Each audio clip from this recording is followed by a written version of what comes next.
राधे राधे, जय श्री कृष्ण। गोलमाल है भाई, सब गोलमाल है। गोलमाल। अब ये गोलमाल क्या है बताता हूं। जब ह्यूमन इवोल्यूशन हुआ था तब भगवान ने उनको 5 कलाएं प्रदान की।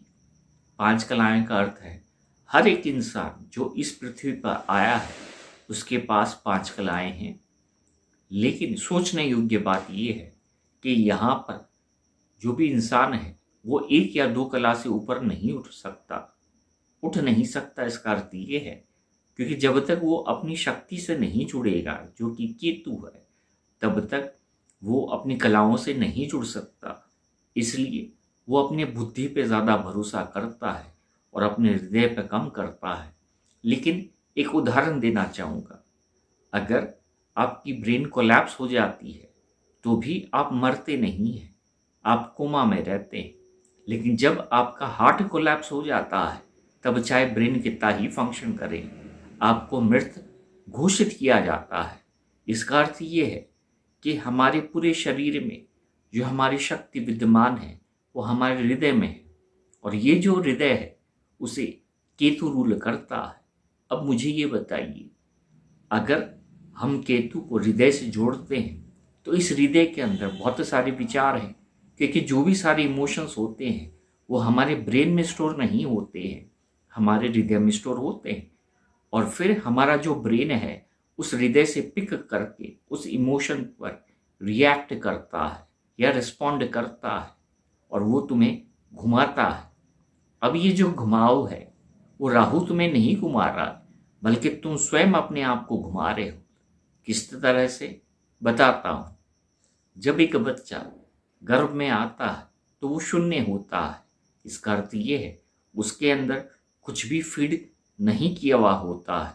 लेकिन जब वो उस जगत में आता है, जब उसका जन्म हो जाता है, तो उसके आसपास की जो भी वाइब्रेशन है, एटमॉस्फेयर है, वो उसकी जो ब्रेन है वो कैच करता है। उसका जो मन है वो सिर्फ एक ही भाव समझता है, और वो भाव क्या है? उसकी ममता, जो करुणा है, जो उसकी माँ है, वो उसी को जानता है।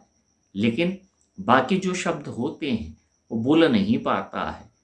वो आपके एक्शन से, आपके भाव से प्रतिक्रिया देता है, क्योंकि उसके पास अभी सोचने की शक्ति उत्पन्न नहीं हुई।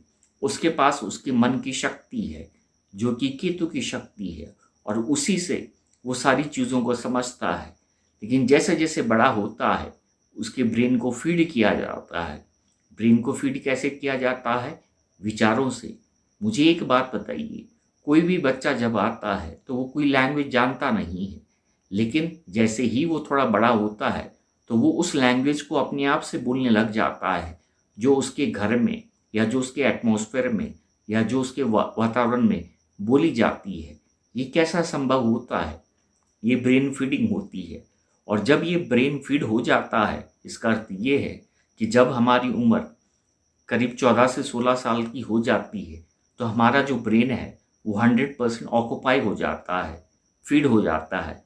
और फिर हमारी जो स्थिति है ब्रेन की, हम उसी तरह से अपने जीवन को जीते हैं, क्योंकि ये जो दुनिया है वो बुद्धिमान है, बहुत ही बुद्धिमान है। तो सब लोग अपनी बुद्धि का प्रयोग करते हैं, लेकिन इस बुद्धि का प्रयोग करते करते वो ये भूल गए कि उनकी जो असली चेतना शक्ति है वो उनके हृदय में वास करती है। इसलिए जो अपने दिल को फॉलो करता है वो हमेशा रोता है। रोने का अर्थ ये है क्योंकि वो तो ईश्वर की राह पे चल रहा है, इसलिए उसे ये महसूस होता है कि ये दुनिया मेरे से आगे बढ़ रही है, और मैं जहाँ पर हूँ वो अपनी जगह पर ही अपने आप को पाता है। लेकिन ये जो नज़रिया है वो इस दुनिया का है, लेकिन ईश्वर का नज़रिए से अगर हम देखेंगे तो वो उस रेस में बहुत आगे है।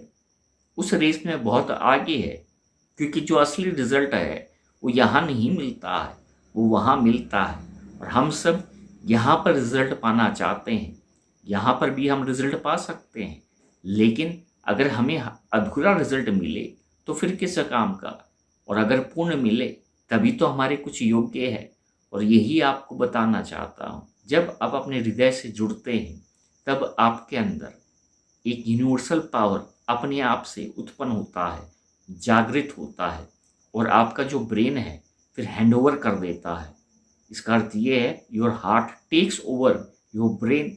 और यही मैं आपको कहना चाहता हूँ कि जब आपका हार्ट आपकी ब्रेन को टेक ओवर कर लेता है तब आपकी जो छठी इंद्री है, जो आपका सिक्स्थ सेंस है, वो अपने आप से जागृत हो जाता है।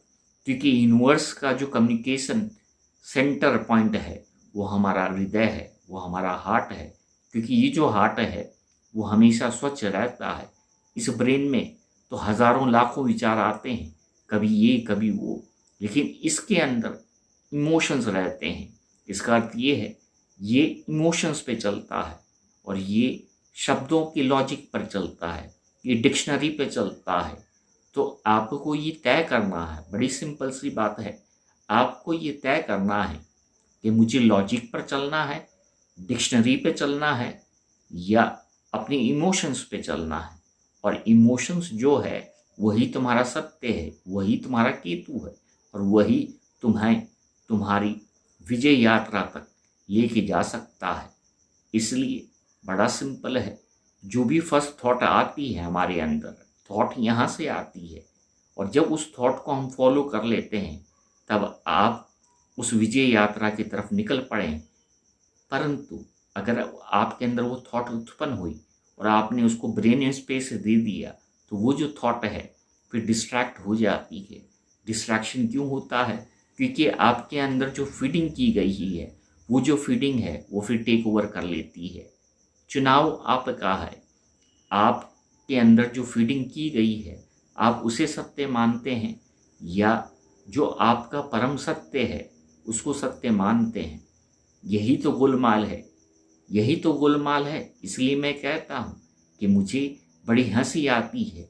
हंसी इसलिए आती है जब हमें ये पता है कि सत्य क्या है और उसको जानने के बाद भी हम कुछ और चुनते हैं तो फिर हंसी ही आएगी। आपकी जो यात्रा है, जब अंतर्मन से आप महसूस करेंगे तो आपको पता चलेगा कि आप कितने सक्सेसफुल हैं, आपके ऊपर ईश्वर की कितनी ब्लेसिंग है। और यही मैं कहना चाहता हूँ, zero is the beginning and Rahu is the completion. Completion मोक्ष होता है। मोक्ष का अर्थ ये होता है, मोक्ष तुम्हें बुद्धि नहीं दिला सकती, मोक्ष तुम्हें हृदय ही दिला सकता है। तुम्हारी शक्ति तुम्हारे हृदय में है और जिस दिन इस शक्ति से जुड़ोगे, अपने केतु से जुड़ोगे, तो अपने आप से अपनी उस छठी इंद्री को प्राप्त करोगे जो तुम्हें पूर्ण सत्य तक लेके जाएगी। और ये जो जाल है तुम्हारे सामने, उस जाल के परे निकलकर उस रोशनी की तरफ तुम पहुंचकर इस दुनिया को बताओगे कि रोशनी क्या होती है। उम्मीद करता हूँ कि जो बताया उसे ग्रहण करोगे। अगर इसका उपयोग करोगे तो वहीं रह जाओगे और अगर इसका उपयोग करोगे तो जो सार है उसे स्वीकार कर लोगे। राधे राधे, जय श्री कृष्ण।